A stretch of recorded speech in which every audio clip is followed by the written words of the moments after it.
தமிழ் பேசும் அன்பு நண்பர்களுக்கு வணக்கம். இன்னைக்கு வீடியோக்குள்ள போறதுக்கு முன்னாடி, ஒரு தவறு செய்தால் அதை தெரிந்து செய்தால் தேவன் என்றாலும் விடமாட்டேன் அப்படின்னு எம்ஜிஆர் அவர்கள் பாடிட்டு போனது இன்னைக்கு கணக்கச்சிதமா செஞ்சிருக்காரு தமிழக முதலமைச்சர் விஜய் அவர்கள். இன்னைக்கு அமைச்சரவை கூட்டத்துல எந்த அமைச்சரா இருந்தாலும் சரி, அது பெரியவரோ, அதாவது மூத்த நம்மளோட அமைச்சர் செங்கோட்டையன் அவர்களா இருந்தாலும் சரி, சின்னது நம்மளுடைய ரமேஷ் அவர்களா இருந்தாலும் சரி, யாரு தப்பு செஞ்சாலும் அமைச்சர்களோட பதவியை புடுங்கி அடிப்படை உறுப்பினர்கள் இருந்தே தூக்கி எறிவேன் அப்படிங்கிற மாதிரி இல்ல, அப்படியே தான் சொல்லியிருக்காரு. இது அமைச்சரவை கூட்டத்துல எல்லாத்துக்குமே ஷாக்கு.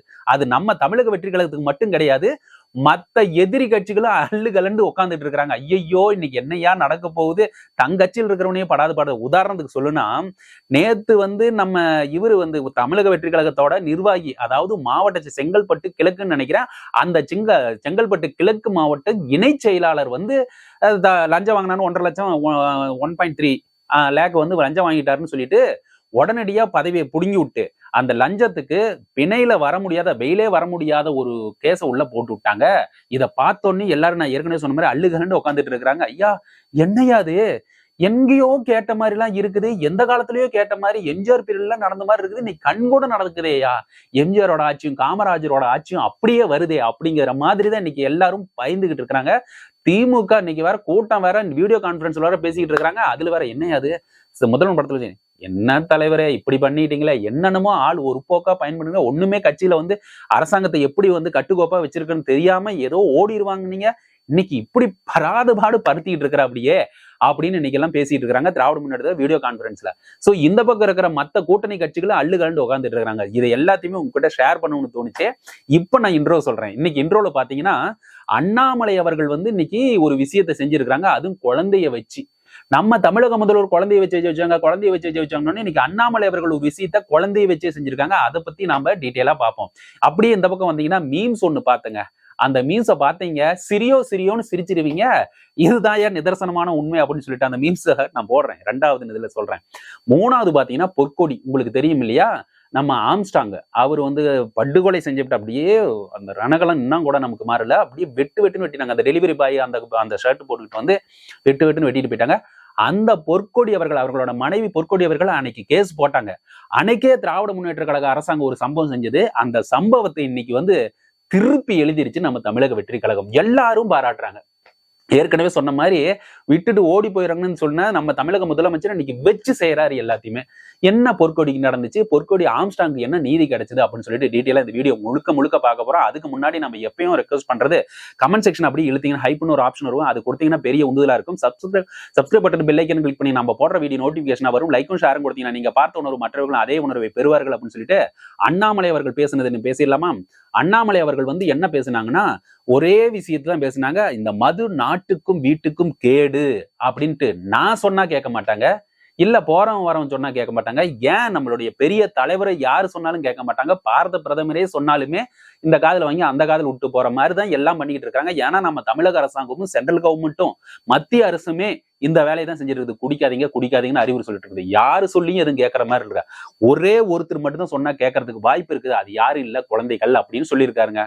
அவங்க வீட்டுல இருக்கிற குழந்தைங்களை சொல்லுங்க, தயவுசெய்து சொல்லுங்க, குடி வேண்டாம், அப்பா கிட்ட அட்வைஸ் பண்ணுங்க, அண்ணங்கிட்ட அட்வைஸ் பண்ணுங்க, யாரெல்லாம் உங்க சொந்தக்காரங்க கிட்ட இருக்காங்களோ அவங்களாம் அட்வைஸ் பண்ணுங்க அப்படின்னு சொல்லிட்டு இன்னைக்கு குழந்தைங்களை வச்சு ஒரு அரசியல் பண்ணியிருக்காரு. உடனே எல்லாம் கமெண்ட் செக்ஷன்ல அண்ணாமலை அவர்கள் குழந்தைய வச்சு அரசியல் பண்றாரு, அண்ணாமலை அவர்கள் குழந்தைய வச்சு அரசியல் பண்றாரு, இதை யாரும் கேட்கல. அன்னைக்கு தமிழக முதல்வர் விஜய், இன்னைக்கு இருக்கிற முதல்வர் விஜய் அவர்கள் அன்னைக்கு குழந்தைய வச்சு ஜெயிச்சுட்டாருன்னு சொல்லிட்டு இருக்கீங்களே, இன்னைக்கு அண்ணாமலை அவர்களும் அதே ஃபார்முலா ஃபாலோ பண்றாரு அப்படின்னு சொன்னா, என்ன பொறுத்த வரைக்கும் அண்ணாமலை அவர்கள் செஞ்சதும் நம்ம தமிழக முதலமைச்சர் விஜய் அவர்கள் செஞ்சதுமே சரியே.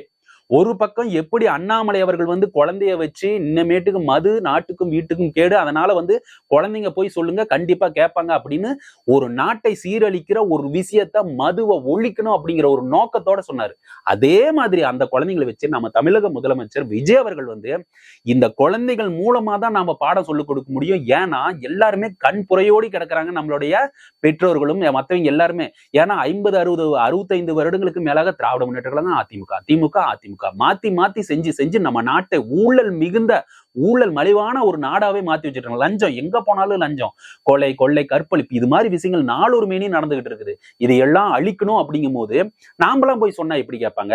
குழந்தையும் தெய்வம் ஒண்ணு. அந்த குழந்தைங்க சொன்னாவே செய்வாங்க. அதனால குழந்தைங்களை சொல்லி நம்ம இதையெல்லாம் தான் அழிக்கிறது. இவ்வளவு சட்ட ஒழுங்கு சீர்குலைஞ்சு இருக்கிற இவ்வளவு நாட்டை, தமிழ்நாட்டை நாம சீர்படுத்தணும்னா தமிழக வெற்றி கழகம் வரணும். அதுக்கு எங்க மாமா வரணும். அதுக்கு மாமாவுக்கு ஓட்டு போடுங்க அப்படின்னு சொல்லிட்டு நம்மளோட குழந்தைங்களை ரெக்வஸ்ட் பண்ணாரு. அதே ரெக்வஸ்ட் நடந்துருச்சு. அந்த ரெக்வஸ்ட்டுக்கு வந்து கடவுள் செவிசாச்சு மாதிரி மக்கள் எல்லாம் செவிசாச்சு. நம்மளுடைய தமிழக முதலமைச்சரை கொண்டு வந்து வச்சதன் விளைவு இன்னைக்கு ஊழலும் லஞ்சமும் எங்கேயும் இல்லாம இருக்குது. அத்தனை பேருமே பதறடிச்சு ஓடுறாங்க. யாரெல்லாம் ஆபீசர் லஞ்சம் வாங்கினாங்களோ. இதெல்லாம் நடக்குதா இல்லையான்னு மட்டும் பாருங்க. எல்லாரும் பாராட்டிட்டு வராங்க. என்னையா அது அன்னைக்கு நடந்த ஆட்சி இன்னைக்கு நடந்துகிட்டு இருக்குது ஐயா அப்படின்னு சொல்லிட்டு பாராட்டிட்டு வராங்க. அதே மாதிரி இன்னைக்கு அமைச்சரவையில் நல்லா ஸ்ட்ரிக்டா ஆர்டர் போட்டு விட்டாங்க. எந்த அமைச்சரும் ஏமாத்த முடியாது. ரமேஷ் அவர்கள் சொன்னாங்க. ரமேஷ் அவர்கள் சொன்னது வந்து அந்த 100 கோடி வந்து சொந்தக்காரங்களுக்கு எழுதி வச்சாங்க. எல்லாமே புட்டு புட்டு புட்டு தெளிவா வச்சு நிரபராதிகள் அப்படின்னு சொல்லிட்டு எல்லாமே தமிழக வெற்றி கழகம் ஒரு நல்லான ஒரு விஷயத்தை தமிழக மக்கள் வந்து வாழ்த்திக்கிட்டு இருக்கிறாங்க. அப்படிதான் நிதர்சனமான உண்மை. இது யாருமே மறுக்க முடியாத ஒண்ணு அப்படின்னு சொல்லிட்டு நாம இன்னொரு பக்கம் போவோம். மீம்ஸ் நீப்பா என்னப்பா மீம்ஸ் அப்படின்னு பாத்தீங்கன்னா போடுறோம் பாருங்க. எப்படி சூப்பரா வந்துச்சா? ஸ்வைன்னு பறந்து வந்திருக்குமே. அதே மாதிரிதான் ஒருங்கிணைந்த திராவிட கட்சிகள் அப்படின்னு சொல்லிட்டு ஒரு இரட்டை இலையும் உதயசூரியனும் ஆஹா காக்கிறது அப்படியே பார்க்கவே கண்கொள்ளா காட்சியா இருக்குமே. பார்த்தோன்னே சிரிக்கணும்னு தோணுமே.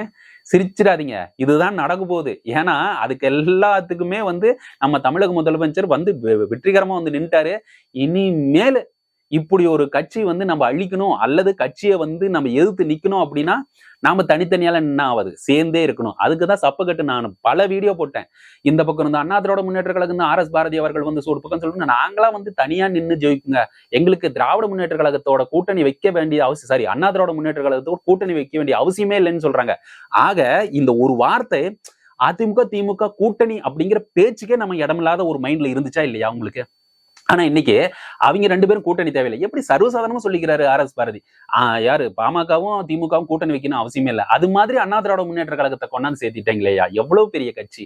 அதனால நாளைக்கு வந்து EPS ஐயாவும் நம்ம ஸ்டாலின் ஐயாவும் சேர்ந்து பேசி உட்காந்து இந்த சீட் அப்படின்னு ஒரு கூட்டணி பேச்சுவார்த்தை நடத்தினாங்க. கண்டிப்பா நடக்குங்க. உள்ளாட்சி தேர்தல் நடக்குதோ இல்லையோ, அடுத்த எலெக்ஷன் பார்லிமெண்ட் எலெக்ஷன் நடக்கும். பார்லிமெண்ட் எலெக்ஷன் நடக்குதோ இல்லையோ, கண்டிப்பாக 2031 நடக்குதா இல்லைன்னு மட்டும் பாருங்க, எழுதி வச்சுங்க. அதுக்குள்ள நம்ம தமிழக வெற்றி கழகம் பிடிக்கிற புடியில யாரை எந்தெந்த அமைச்சர், முன்னாள் அமைச்சர்கள், எந்தெந்த MLAக்கெல்லாம் வந்து உள்ள போறாங்கன்னு தெரியல. நியாயத்துக்கு அதை ஞாபகத்தில் வச்சுங்க. தவறு செய்தால் அவங்க உள்ள போவாங்க.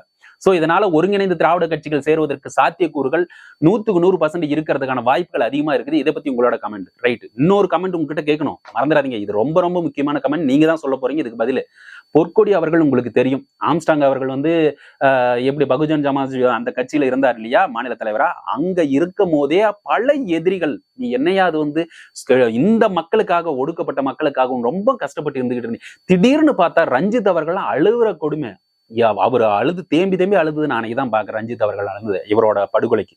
சோ அப்படிப்பட்ட படுகொலை எவராலும் மறக்க முடியாது. அந்த கன்ஸ்ட்ரக்ஷன் நடக்கிற இடத்துல டெலிவரி பாய் அந்த டிஷர்ட்டை போட்டுக்கிட்டு வந்து கத்தி எடுத்து விட்டுன்னு ஐயோப்பா அதை பார்க்கவே முடியல. இப்படிப்பட்ட படுகொலை நடந்த அந்த சம்பவத்துக்கு நியாயம் கேட்டு அவரோட மனைவி கோர்ட்டுக்கு போனாங்க. என்ன போனாங்க, இது வந்து ஒரு CBI வேணும் அப்படின்னு சொல்லிட்டு கோர்ட்டுக்கு போய், இது வந்து ஏதோ ஒண்ணு இருக்குதுங்க, இது ஆழமான ஏதோ இது பெரிய நெட்வொர்க் இருந்துதான் பிளான் பண்ணி அடிச்சிருக்காங்க, இதுக்கு வந்து ஒரு CBI வந்தாதான் ஒரு நியாயமான தீர்ப்பு வரும் அப்படின்னு சொல்லிட்டு கோர்ட்டு கேட்டோன்னே கோர்ட்டும் வந்து இவங்களோட தரப்புகளை வந்து அந்த தரவு என்னென்ன கொடுத்துருப்பாங்க, சாட்சிகள் எல்லாம் கொடுத்து ஆமா ரைட் இது பண்ணிடலாம் அப்படின்னு சொல்ல போனோம். அப்ப இருந்த திராவிட முன்னேற்ற கழகத்தோட கவர்மெண்ட் அரசாங்கம் வந்து மேல்முறை, அதாவது இவங்க சொன்னதுக்கு வந்து இல்லைங்க, தமிழக அரசாங்கமே இது நியாயமான முறையில யாரு கொண்டாங்க, எதுக்கு வந்து பிளான் பண்ணாங்க, எதுக்கான நோக்கம் என்ன அப்படிங்கிற விஷயத்துல நாங்களே கண்டுபிடிச்சு கொண்டு வந்துடும், இதுக்கு வந்து CBI எல்லாம் தேவையில்லை அப்படின்னு சொல்லிட்டு இவங்க தடுத்தது எந்த விதத்தில் நியாயம், எதுக்காக இவங்க தடுத்தாங்க, யாரை காப்பாற்றுவது தடுத்தாங்கன்னு சொல்லிட்டு மக்கள் எல்லாருமே கேட்டுட்டு இருக்காங்க. இதை பத்தி உங்களோட கருத்து என்ன? சரி ரைட்டு, மக்கள் எல்லாம் காப்பாத்திட்டாங்க. ஆனா இன்னைக்கு நம்மளுடைய சிங்கக்குட்டி, நம்மளோட தமிழக வெற்றி கழகம் இன்னைக்கு என்ன தெரியுமா பண்ணிருக்கு? அதனால இன்னைக்கு பொற்கொடி அவர்களே நன்றி சொல்லி கைகூப்பி நன்றி சொல்லியிருக்கிறாங்க எல்லாருமே.